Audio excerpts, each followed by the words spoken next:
भारतीय सिनेमा में आज बात एक ऐसे दमदार एक्ट्रेस की जिन्होंने सिनेमा के सर्वोच्च सम्मान दादा साहब फाल्के अवार्ड को ठुकरा दिया था। वजह बस ये थी कि वो लोगों के सामने नहीं आना चाहती थी। राज कपूर के साथ कभी फिल्म नहीं की क्योंकि वो उन्हें कभी पसंद नहीं आए।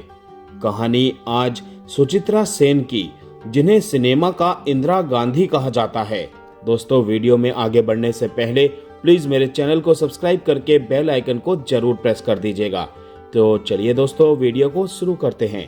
भारतीय सिनेमा के 113 साल के इतिहास में वैसे तो एक से बढ़कर एक अभिनेता और अभिनेत्री हुए, लेकिन आज हम एक ऐसी एक्ट्रेस की कहानी जानेंगे जिन्होंने दादा साहब फाल्के जैसे प्रतिष्ठित पुरस्कार को ठुकरा दिया।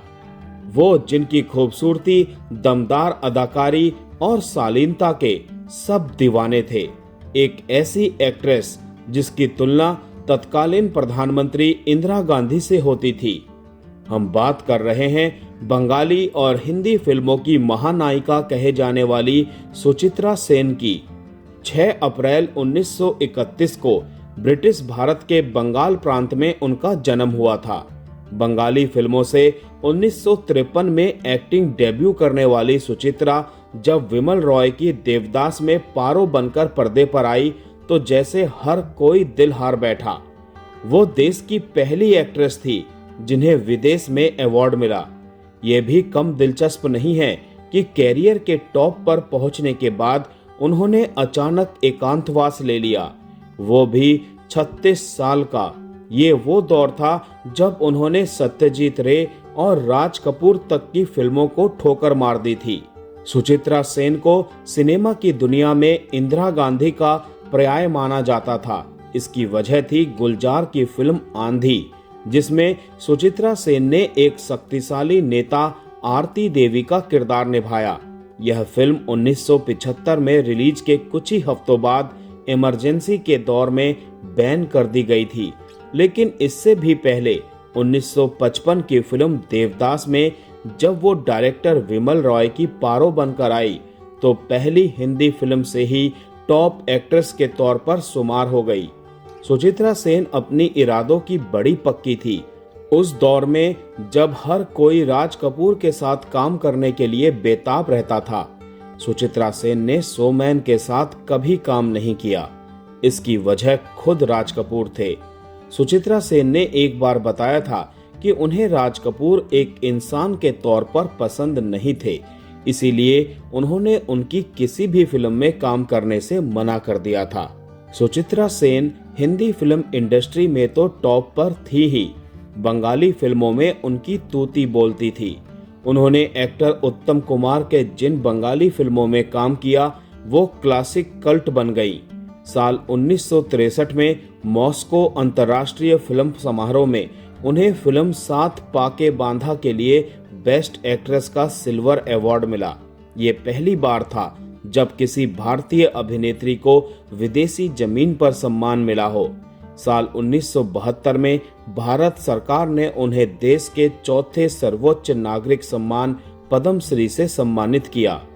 आश्चर्य की बात ये कि 1978 के बाद उन्होंने पब्लिक लाइफ से अचानक संन्यास ले लिया, लोगों से मिलना जुलना पूरी तरह बंद कर दिया। इस कारण उनकी तुलना अक्सर ग्रेटा गार्बो से की जाती है।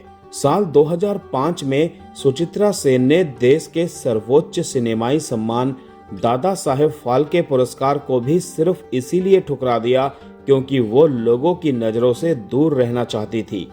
ये सब क्यों हुआ, इसकी चर्चा हम आगे करेंगे, लेकिन पहले उनके परिवार और शादी के बारे में जान लेते हैं। सुचित्रा सेन के पिता करुणमय दास गुप्ता नगर पालिका में एक सैनिटरी इंस्पेक्टर थे और उनकी मां का नाम इंदिरा देवी था। 1947 में विभाजन के दौरान हुई हिंसा के कारण उनका परिवार पश्चिम बंगाल आ गया। यहाँ साल 1947 में महज 16 साल की उम्र में सुचित्रा सेन की शादी एक अमीर बिजनेसमैन आदिनाथ सेन के बेटे दीवानाथ सेन से कर दी गई। उनकी एक बेटी हुई मुनमुन सेन, जो खुद आगे चलकर बड़ी नामी एक्ट्रेस बनी। सुचित्रा के फिल्मों में आने का किस्सा भी कम दिलचस्प नहीं है। वो हमेशा अपनी जिंदगी और अपनी शर्तों को लेकर बड़ी स्पष्ट रहती थी। बताया जाता है कि पिता ने 16 साल की उम्र में सुचित्रा की शादी तय कर दी। तब उन्होंने अपने होने वाले ससुर आदिनाथ सेन से साफ साफ कहा था कि वो घर पर नहीं बैठेंगी। लिहाजा ससुराल वालों ने भी शादी के बाद फिल्मों में सुचित्रा के कैरियर को काफी सपोर्ट किया। हालांकि उनके पति का 1970 में निधन हो गया। राइटर अमिताभ चौधरी को उनकी किताब आमार बंधु सुचित्रा सेन के लिए दिए गए एक इंटरव्यू में सुचित्रा ने राज कपूर से जुड़ा किस्सा सुनाया था। एक्ट्रेस राइमा सेन और रिया सेन की नानी सुचित्रा ने कहा था, मैं पुरुषों में कभी सुंदरता नहीं देखती, मैं बुद्धिमत्ता और तेज तर्रार अंदाज, उनके बातचीत का लहजा देखती हूँ। मैंने राज कपूर के ऑफर को एक नहीं कई बार ठुकराया क्योंकि वो मुझे पसंद नहीं थे। सुचित्रा आगे बताती हैं कि राज कपूर एक बार अपनी एक फिल्म में लीड रोल का ऑफर लेकर मेरे घर आए थे। जैसे ही मैं अपनी जगह पर बैठी, वो अचानक मेरे पैरों के पास आकर बैठ गए और फिल्म का ऑफर देते हुए मुझे गुलाबों का गुलदस्ता भेंट किया। लेकिन मैंने उनका ये ऑफर ठुकरा दिया। मुझे उनकी पर्सनैलिटी पसंद नहीं आई। जिस तरह से उन्होंने व्यवहार किया, मेरे पैरों के पास आकर बैठना, ये किसी भी इंसान को शोभा नहीं देता। सुचित्रा सेन के ऑफर ठुकराने की इस लिस्ट में सत्यजीत रे जैसे फिल्मकार भी थे। शूटिंग के लिए समय नहीं निकाल पाने की समस्या के कारण उन्होंने सत्यजीत रे की फिल्म में काम नहीं किया। इसका असर ये हुआ कि डायरेक्टर साहब ने कभी ऋषि बंकिम चंद्र चट्टोपाध्याय के उपन्यास पर आधारित फिल्म देवी चौधरानी नहीं बनाई। साल 1970 में अपने पति के निधन के बाद भी सुचित्रा सेन ने फिल्मों में काम करना जारी रखा, लेकिन जब उनकी फिल्म प्रणय पासा फ्लॉप हो गई तो उन्होंने एक्टिंग छोड़ने का फैसला कर लिया। करीब 25 साल से भी ज्यादा लंबे कैरियर के बाद उन्होंने 1978 में फिल्मों से संन्यास लिया और एकांतवास में चली गई। उन्होंने किसी से भी मिलना जुलना छोड़ दिया, कहीं आना जाना भी छोड़ दिया। जबकि तब उनके पास एक फिल्म नटी विनोदिनी थी जिसमें राजेश खन्ना लीड हीरो थे। संन्यास लेने के बाद सुचित्रा सेन लोगों की नजरों से दूर रहीं और अपना पूरा वक्त रामकृष्ण मिशन को समर्पित कर दिया। सुचित्रा सेन ने अपनी आगे की बाकी जिंदगी चकाचौंध और ग्लैमर से दूर रामकृष्ण मिशन, अपनी बेटी मुनमुन सेन और दोनों नातिन रिया और राइमा सेन के साथ बिताया। साल 2013 में 24 दिसंबर में उन्हें फेफड़ों के संक्रमण के कारण अस्पताल में भर्ती किया गया था। जनवरी के पहले हफ्ते में उनकी सेहत में सुधार भी हुआ, लेकिन फिर तबीयत बिगड़ी और 17 जनवरी 2014 की सुबह 8:25 पर दिल का दौरा पड़ने से सुचित्रा सेन का निधन हो गया। तब वो 82 साल की थी।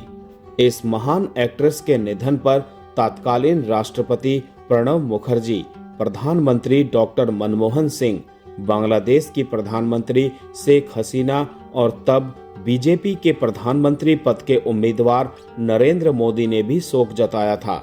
पश्चिम बंगाल की मुख्यमंत्री ममता बनर्जी के आदेश पर एक्ट्रेस के अंतिम संस्कार से पहले उन्हें तोपों की सलामी दी गई। सुचित्रा सेन ने अपने आखिरी दम तक एकांत और निजता की इच्छा जाहिर की थी, इसीलिए निधन के 4-5 घंटे के भीतर ही कोलकाता में उनका अंतिम संस्कार कर दिया गया था। तो दोस्तों, आज का वीडियो यहीं समाप्त करते हैं। मिलते हैं नेक्स्ट वीडियो में। तब तक के लिए आप सभी को tata bye bye, take care.